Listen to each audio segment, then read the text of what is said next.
Je m'appelle Saléma Toussako, je suis conseillère en images, responsable communication et relations extérieures aujourd'hui au sein d'un département et d'un département à ministère au sein du gouvernement guinéen. Et je suis également cofondatrice d'un cabinet en affaires publiques, relations publiques, communication et événementiel. Je suis rentrée en Guinée depuis bientôt 3 ans. J'ai un parcours en sciences politiques, relations humaines, planification d'événements et communication. C'est ce que je fais, c'est ce que j'aime faire. C'est ce dans quoi j'ai toujours travaillé. Et donc voilà un petit peu mon parcours. Comment je fais pour concilier mon rôle de maman, mon rôle de mère et celui de professionnelle? Je suis encore à la recherche de la formule gagnante. Donc je suis prenante pour les mamans qui l'auront trouvée. Mais je crois pour moi, c'est surtout le fait d'évoluer et il faut savoir s'adapter. C'est-à-dire que moi j'ai un garçon de 7 ans qui je crois équivaut à 4. C'est un vrai garçon, Dieu merci, en santé, un très gentil garçon, très intelligent, beaucoup d'énergie. Et il y a un proverbe qui dit que ça prend un village pour élever un enfant. Donc je crois qu'on n'élève jamais un enfant toute seule. Enfin, on ne devrait jamais, soit avec son père, sa mère, et puis les gens qui nous entourent. Le fait de vivre pour moi en Guinée, en Afrique, ça m'apporte beaucoup d'aide. J'ai beaucoup de chance d'avoir mes parents autour de moi qui m'aident beaucoup avec mon garçon. Voilà, donc la famille. Comment je fais pour conseiller d'eux? J'essaie de m'adapter. C'est-à-dire que des fois, je me sens mal, parce qu'il faut le dire, il faut l'avouer. Je pense que c'est important de rester vrai. Et je manque des moments importants, des fois, pour différentes raisons. Et voilà, donc c'est un choix. Donc j'essaie de mettre l'emphase plus sur le temps de qualité que sur parfois la quantité. Je pense que la quantité est importante. Mais pour moi, ce qui est le plus important, c'est de créer des souvenirs avec mon garçon. À 7 ans, je veux dire à 5 ans, un enfant n'est pas comme il est à 7 ans ou à 10 ans ou à 15 ans. Donc je vais devoir évoluer avec mon enfant, avec mon fils. Pour l'instant, je n'en ai qu'un. Et donc je pense que c'est surtout ça, c'est de s'adapter à l'enfant, c'est de s'adapter à sa façon d'être. Et donc voilà, pour moi, c'est vraiment ça. Comment je fais pour concilier les deux? J'ai pas de réponse, voilà. C'est vraiment avec l'aide de ma famille, l'aide de mon entourage, de mes proches. Et par la grâce de Dieu, vraiment en essayant de m'adapter aux besoins de mon garçon. Journée où je suis juste maman, c'est depuis récemment les samedis matins ou les samedis à travers la journée. J'essaie de l'inclure dans tout ce que je fais, où je vais et surtout les dimanches. C'est notre moment famille, moment où est-ce qu'on déconnecte, où est-ce qu'on est, c'est-à-dire qu'on monte et on descend ensemble. Donc c'est les week-ends. J'essaye autant que possible, sur une semaine de travail ou d'école de 5 jours, d'être au moins à la maison 2 ou 3 fois avant qu'il ne s'endorme. Et encore là, voilà pourquoi je parle de m'adapter. Il fut un temps où est-ce que je n'arrivais pas à être là lorsqu'il allait au lit. Je n'arrivais pas à être là le matin lorsqu'il se réveillait pour aller à l'école. Mais il y a aussi des moments où est-ce que c'est moins occupé et que j'arrive à le voir partir à l'école ou au moins être là lorsqu'il va se coucher. Donc des moments où je ne suis que maman, j'essaie vraiment de maximiser mes week-ends. Donc mes samedis. C'est-à-dire que lorsque je dois travailler le week-end, je m'assure de poser ou d'arrêter ou des fois même de l'inclure dans ce que maman fait les week-ends. Mais dimanche, c'est vraiment ce sont nos journées à nous. On peut rester à la maison, regarder la télé, on va à la piscine, on aime tous les deux aller au restaurant, on aime manger. On passe beaucoup de temps avec les grands-parents, ses grands-parents à lui, donc mes parents à moi. Pour nous, c'est important de garder la famille au cœur de ce qu'on fait. Donc, je me répète, moi j'ai beaucoup de chance d'avoir mes parents qui m'aident beaucoup pour me permettre d'être une femme active dans ma vie professionnelle. J'ai des parents qui m'aident, qui sont présents autant pour moi que pour mon petit garçon. Donc on passe beaucoup de temps, c'est-à-dire que dans nos moments de qualité juste tous les deux, on a aussi mes parents, où des fois on est chez mes parents. Oui, c'est des sorties, hein, on découvre un petit peu, on va aux îles, on aime beaucoup les îles. Si ça ne tenait qu'à nous deux, on habiterait sur les îles. On dormirait sur les îles et on viendrait à l'école ou on irait au travail dans la semaine. Donc c'est un peu ce qu'on fait. Je crois que déjà c'est un choix qu'il faut faire. Je dis que c'est important d'avoir des personnes qui nous aident. Le cadre africain dans lequel on est, ça peut être mal vu d'être peut-être trop actif. Ou est-ce qu'on te dit souvent fais attention, ton mari, tes enfants, ou lorsqu'on n'est pas encore marié, ou tu vois, tu peux pas avoir ce genre. Mais il y a un temps pour tout. Je pense qu'il y a vraiment un temps pour tout. Et moi, je dis bravo à celles qui arrivent à parfaitement concilier les deux. Bravo. Et je pense que ce qui est important, c'est d'être vrai et de pouvoir dire, écoute, des fois j'ai des difficultés, voici ce que je fais. Comment je fais pour les surmonter. Moi, je crois beaucoup dans l'effet de se tirer vers le haut, entre les femmes, les gens de façon générale. Mais qu'est-ce que je dirais à celles qui essayent et qui n'arrivent pas? Oula, je pense, ça dépend du contexte, ça dépend de l'environnement, ça dépend de ce qu'elles font. Je veux dire, il y a des métiers qui sont c'est exigeant. Il y a des métiers où est-ce que c'est du 9 à 5, comme on dit. Il y a des métiers où est-ce que c'est le soir, où c'est la nuit. Donc encore là, c'est de pouvoir s'adapter à ce qu'on fait, ce qu'on a décidé de faire, notre choix de carrière. Et aussi d'adapter notre environnement à ça. C'est-à-dire que quand on a fait le choix d'avoir, voici le choix de carrière que je vais faire, les deux peuvent aller ensemble, mais il y a des sacrifices quelque part. Parfois, je crois que ça va être la famille, ça c'est ma façon à moi de voir les choses. Des fois, je pense que c'est la famille qui va prendre un coup, donc tant mieux s'il y a un support, un support system, comme on dit. Parfois, c'est la carrière qui va prendre un coup. Et dans un monde où est-ce que ce n'est pas, c'est pas juste un problème guinéen, où est-ce qu'être une femme et percer dans certains milieux est difficile. C'est un problème mondial, on a ça partout. Maintenant, peut-être qu'en Guinée, il y a la culture, en plus la tradition et certaines choses. Mais je dirais à ces femmes de rester focus, de rester concentrées. C'est-à-dire que tu as un but, tu as un objectif, adapte-toi. Des fois, les vagues, elles sont plus hautes, elles sont plus basses. Il faut savoir s'adapter, il faut savoir nager à contre-courant. Il ne faut pas se culpabiliser, il ne faut pas se dire « bon, parce que telle personne le fait, je dois le faire comme ça ». Il faut regarder sa vie, ses objectifs, ce qu'on fait et pouvoir s'adapter. S'il y a des personnes qui y arrivent, il faut chercher le mentorat, il faut chercher des conseils, il faut s'approcher de ces personnes pour nous aider, leur dire écoute, comment tu fais? Moi, comment je fais? Ma famille m'aide à le faire, ça c'est pour moi. Ma famille m'aide à être active et à m'aider à élever un enfant. Un garçon de 7 ans qui a besoin de beaucoup d'attention. Parfois, mon travail fait que je n'ai pas besoin d'être... mon travail fait que je peux être présente à la maison. Et je maximise ces moments-là. C'est-à-dire que je profite de ces moments pour créer des souvenirs. C'est ça.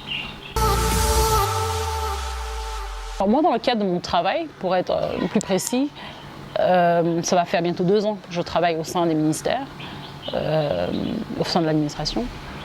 Les défis que moi j'ai rencontrés, c'est déjà le fait qu'on m'a considérée diaspora.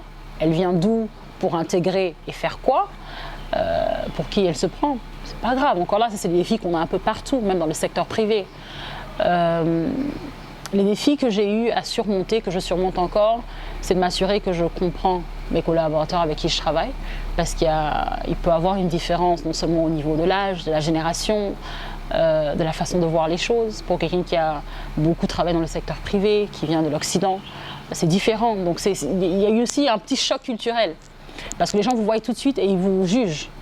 Vous avez l'air jeune, vous avez un poste de responsabilité, donc ils ne sont pas très sûrs. Donc ça c'est un défi, mais ça c'est un défi au niveau des relations humaines. Et moi je crois que c'est important de descendre au niveau des gens. Ils peuvent être plus âgés ou plus jeunes, mais quand on veut aider et travailler avec quelqu'un, il faut descendre à son niveau pour le comprendre. Donc c'est comme ça que je relève mes défis en termes de relations humaines et collaboration dans le cadre de mon travail. L'autre défi, je l'ai dit plus tôt, c'est de comprendre l'environnement professionnel dans lequel j'étais. C'est une administration, ce n'est pas le secteur privé. C'est un pays que je connaissais mais que je découvrais différemment. Et c'est un domaine économique. Donc il faut aussi apprendre ça pour communiquer dessus. On ne communique pas sur des chiffres, sur des lois, comme on communique on fait du marketing normal. Donc ça, c'est des défis que moi auxquels j'ai été confrontée et que je suis encore confrontée. Donc j'apprends. Je suis très ouverte, je veux continuer d'apprendre, je pose beaucoup de questions. Au début, c'était difficile, mais là, ça va mieux parce que je comprends mieux mon environnement de travail. Lorsque je suis dans le cadre professionnel du travail et que quelque chose m'énerve, je ne parle plus. Je te donne ce visage. En général, mes collaborateurs les plus proches savent que non, il y a quelque chose. Il paraît que je suis juste blanc ou noir, on sait en général ce que je pense. Mais bon, j'essaye de pas... Je fais attention à mes mots. Hein. Moi, ça peut arriver. Je ne peux pas vous donner d'exemple concret là, comme ça, parce qu'honnêtement, je ne pense pas que ça arrive souvent. ça arrive souvent que je ne sois pas contente, que je sois désagréable peut-être par mon attitude, mais je fais attention, on ne récupère pas les mots. Donc ça, je ne dis rien de déplacé, il faut rester professionnel malgré la situation. Donc, je m'enferme dans mon bureau lorsque je peux, j'ouvre ma Bible ou je ferme les yeux. J'écoute de la musique. Avec le temps, l'âge, la maturité, j'ai appris à contrôler mes émotions. Pas parfaitement, mais moi, les gens qui me connaissent savent que je suis une pleureuse. Alors je pleure, je pleure. Quand je suis fâchée, je pleure. Quand je suis triste, je pleure. Et ou je dors.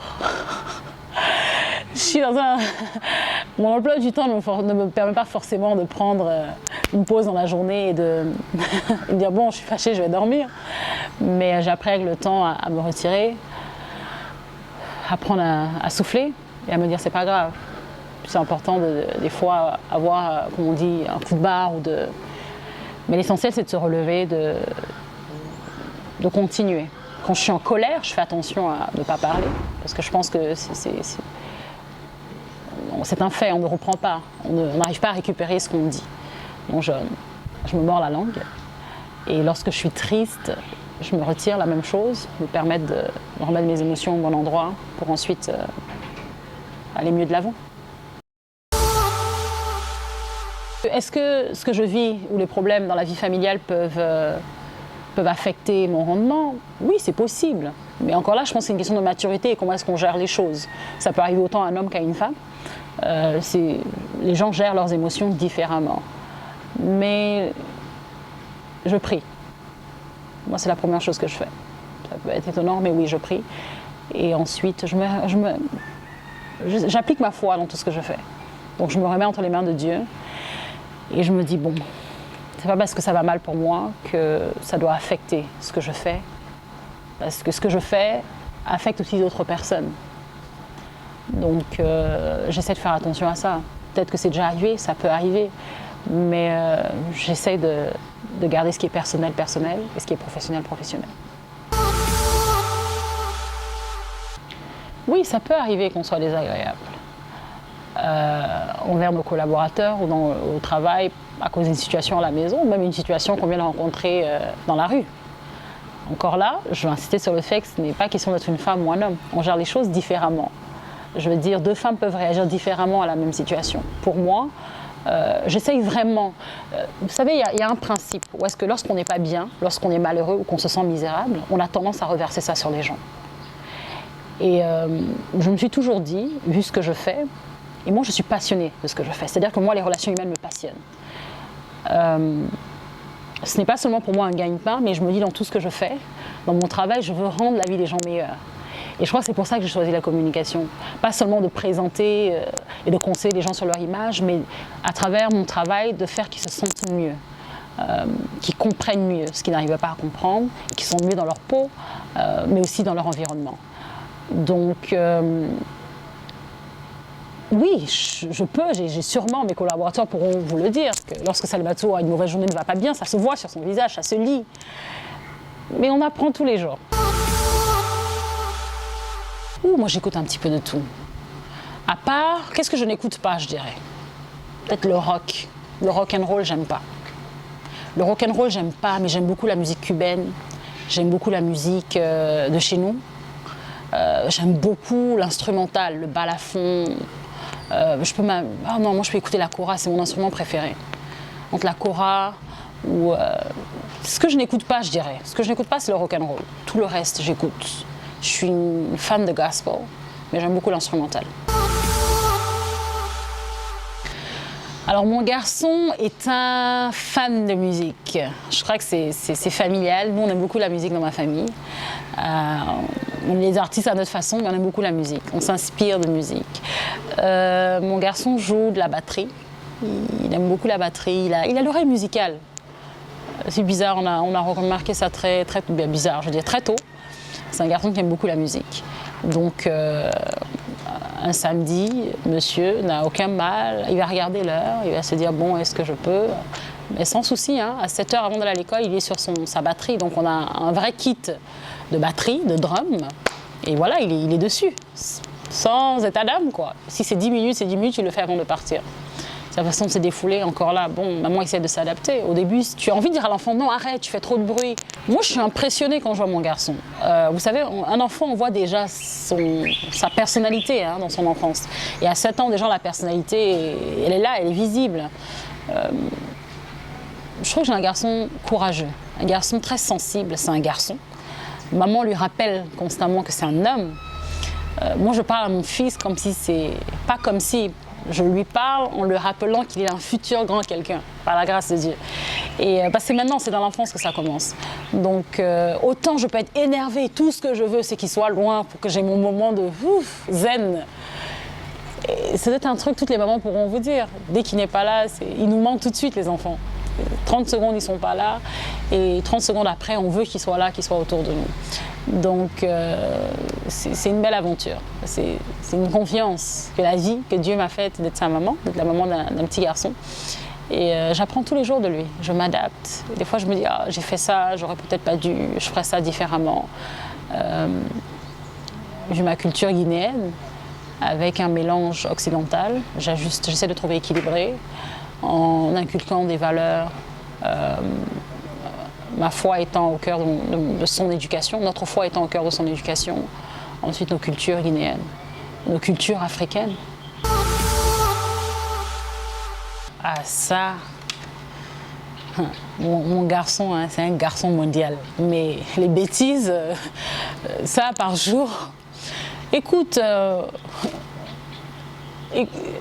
meilleure et la dernière, c'est que mon garçon se retrouve... vous savez, les pots de savon, là, pour se laver les mains. Il décide de le vider, tout seul. Il trouve que c'est amusant. Et chose drôle, c'est qu'il y a à peine 48 heures, j'aurais appris qu'il a fait la même chose à l'école. Donc, j'arrive pas à comprendre quelle est la connexion qu'il a avec le savon en ce moment. Mais au fait, c'est parce qu'il aime les bulles, il aime l'eau. C'est un petit poisson, quoi. Donc, pour lui, jouer avec l'eau, c'est magnifique. Ça, c'est des choses que je n'arrive pas à comprendre. Je me dis, mais comment quelqu'un peut s'arrêter et vider un pot de savon? Je veux dire, il y a quand même 7 ans, tu devrais réaliser qu'il y a un problème. On ne devrait pas faire ça. Et ça me fait chaud au cœur chaque fois que, vu que moi j'appelle ma mère maman, et lui c'est sa grand-mère, j'appelle mon père papa, et que lui c'est son grand-père, donc monsieur appelle mes parents maman et papa. Donc du coup, lorsqu'on se retrouve tous ensemble, et qu'il dit maman, sa grand-mère et sa mère se retournent, donc moi. Et il va dire à ma mère, non pas toi, ma maman. Ou il va dire à mon père, non, non, mon papa. Et je trouve ça me fait toujours rigoler. J'en parle parce que bon, c'est un exemple récent. Et voilà, des fois je me dis, on a tendance à voir ce qui ne va pas.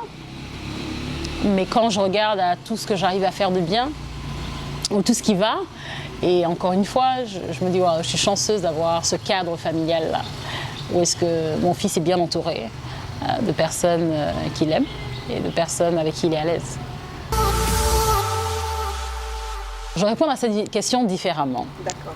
Je ne réponds pas dans une autre vie, mais dans une vie très proche. Dans celle-ci d'ailleurs, je continuerai d'être la maman de ce merveilleux petit garçon et de d'autres petits-enfants, d'autres enfants. Ça viendra en temps et lieu. Et continuer à être une femme active. Je ne parlerai pas seulement de femme cadre. On peut être maman, femme ou femme, épouse, et être active. Donc, c'est la vie que je choisirai et dans laquelle je continuerai d'évoluer, de grandir, d'apprendre.